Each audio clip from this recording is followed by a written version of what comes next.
اب دو مسئلے میں یہاں حل کر دوں. جو لوگ کہتے ہیں حضور کو علم غیب نہیں تھا اور جو کہتے ہیں تھا، بدقسمتی سے دونوں نے ڈیفینیشن علیحدہ کر لی. جو ڈیفینیشن نفی کرنے والوں نے کی ہے اس کی وجہ سے، اس کے اعتبار سے واقعتاً نہیں تھا. انہوں نے ڈیفینیشن یہ کی ہے، تعریف یہ کی ہے، وہ علم جو خود حاصل ہو جائے. اللہ کا عطا کردہ علم جو ہے وہ کہتے ہیں وہ غیب نہیں ہے. تو وہ بھی مانتے ہیں کہ ہر علم جو حضور کو حاصل ہے وہ اللہ کا عطا کردہ. میں سائی والی میں یہ سارے مرحلے میں نے طے کیے نا اپنے زمانہ طالب علمی میں. مولانا منظور احمد شاہ صاحب ہیں سائی وال میں ایک، میں ان کے پاس حاضر ہوا. میں نے کہا جی یہ مسئلہ کیا ہے علم غیب کا، مجھے ذرا سمجھائیں. انہوں نے ایک کتاب اپنی نکالی کہ دیکھیے صاحب ہم حضور کے علم کے بارے میں یہ باتیں مانتے ہیں. حضور کا علم حادث ہے، قدیم نہیں ہے. حضور کا علم محدود ہے، لا محدود نہیں ہے. حضور کا علم عطا کردہ ہے، ذاتی نہیں. میں نے کہا یہ تین باتیں اگر آپ مان لیں تو میرا تو جھگڑا کوئی نہیں آپ سے. ہوتا کیا ہے جب آئیں گے وعظ میں، خطابت میں، تو عالم ما کان وما یکون، اب الفاظ وہ استعمال کر جائیں گے. ایک واعظ ہے، عام مقرر ہے، واہ واہ ہوتی ہی نہیں، نعرے لگتے ہی نہیں، محفل میں گرمی آتی نہیں جب تک کہ ایسے مبالغے نہ کریں. لیکن وہ چیز لکھی ہوئی ان کے ہاں ہے کہ حضور کا علم حادث ہے، قدیم نہیں ہے. حضور کا علم محدود ہے، لا محدود نہیں ہے. حضور کا علم عطائی ہے، ذاتی نہیں ہے. ان تینوں چیزوں کے بعد کوئی بڑے سے بڑا وہابی اور بڑے سے بڑا اہل حدیث بھی انکار نہیں کرتا.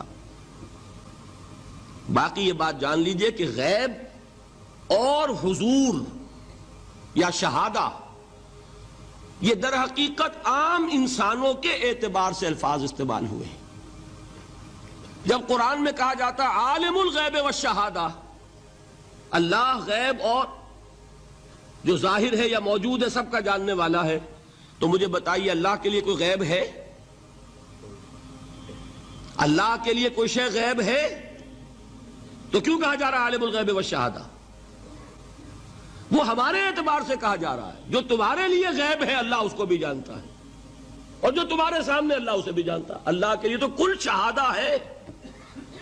کسی شے کا لا یعزب عنہ مثقال ذرۃ فی السماوات والارض، آسمانوں اور زمین کا ایک ذرہ بھی اس سے غائب نہیں ہوتا. غیب کا وجود کیا اللہ کے لیے؟ تو یہ الفاظ مستعمل ہیں ریلیٹو ہمارے اعتبار سے، اور ہمارے اعتبار سے جو شے غیب ہے اس میں سے ایک حصہ اللہ دیتا ہے نبی کو، تبھی تو نبی بنا. فرشتے کو دیکھا، فرشتہ ہمارے لیے غیب ہے. جنت دکھائی کہ نہیں دکھائی، ہمارے لیے غیب ہے کہ نہیں ہے. دوزخ کا مشاہدہ کرایا کہ نہیں کرایا، ہمارے لیے وہ غیب ہے کہ نہیں ہے. جو چیزیں ہمارے لیے غیب ہیں انہی کے پردے اللہ کچھ اٹھاتا ہے، کل غیب نہیں. کل غیب کا علم ہو جائے گا تو وہ شرک ہو جائے گا. کل کا لفظ جہاں آیا شرک ہوا. جب آپ کہہ رہے ہیں محدود ہے، لا محدود نہیں ہے، تو کل کا لفظ استعمال نہیں کر سکتے. لیکن غیب میں سے کچھ علم دیا گیا تبھی تو نبی بنا، ورنہ میرے اور نبی میں فرق کیا ہوا پھر؟ البتہ یہ کہ وہ غیب کا علم ہو یا حاضر کا علم ہو، سائنٹیفک نالج ہو یا وحی کا علم ہو، کوئی بھی علم ہو، آیت الکرسی کے الفاظ نوٹ کیجئے، یعلم ما فی السماوات وما فی الارض، وہ جانتا ہے. ولا یحیطون بشیء من علمہ الا بما شاء، مخلوق میں سے کوئی بھی اس کے علم میں سے احاطہ نہیں کر سکتا مگر جتنا وہ چاہے. اب یہ بات علیحدہ ہے کہ ہم کون ہے طے کرنے والے کہ ناپیں بیٹھ کر کے اللہ نے ابراہیم کو کتنا علم دیا. ہم ناپ سکتے ہیں؟ عیسیٰ کو کتنا دیا ہم جان سکتے ہیں؟ تو ابراہیم کا، موسیٰ کا، عیسیٰ کا نہیں ناپ سکتے تو محمد رسول اللہ کا کہاں ناپیں گے؟ یہ پاگل پن ہے، یہ ہے جو غلطی ہوتی ہے. ہم کون ہے طے کرنے والے؟ اللہ نے اپنے نبی کو دیا جو دیا، بات ختم. کل نہیں کہیں گے، کل کہا شرک ہو جائے گا. ذاتی کہا شرک ہو جائے گا. عطائی ہے، جو دیا اللہ نے دیا، اور کل نہیں دیا، جتنا چاہا دیا. ہے حادث، قدیم نہیں. تینوں چیزوں مان لیجئے تو شرک کا کوئی شائبہ نہیں ہوگا.